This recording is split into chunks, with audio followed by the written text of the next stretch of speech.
各位先生女士，我而家失陪一陣先啊我先係亞瑟王啊！快啲同我落嚟啊！一位真正嘅王。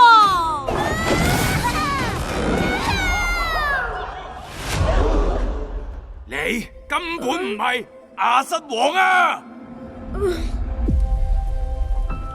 齊斯，你要同佢講一個關於原諒嘅偉大故事。可唔可以趕隻貓出去先啊？ Stop right there. 我哋呢個故事係要由2000年前講起嘅。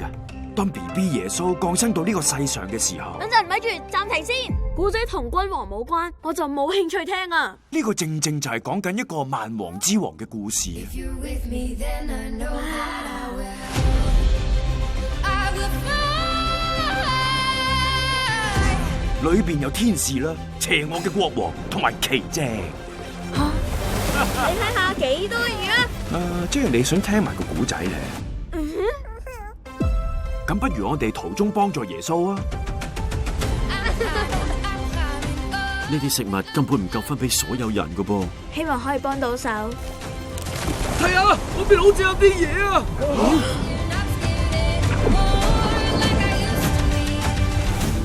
唔使驚嘅，對某啲人嚟講係奇蹟，但係對於另外一啲人嚟講就係威脅。咁就令啲百姓倒過反對佢。 Open up my eyes and see.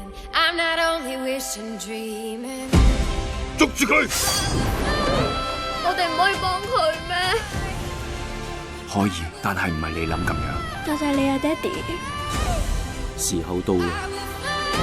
如果呢個係上帝嘅旨意，我會接受，你哋都應該接受。即使係王，都可以服侍佢嘅百姓。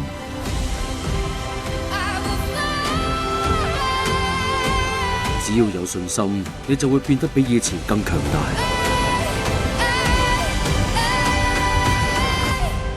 呢個係一個偉大嘅故事。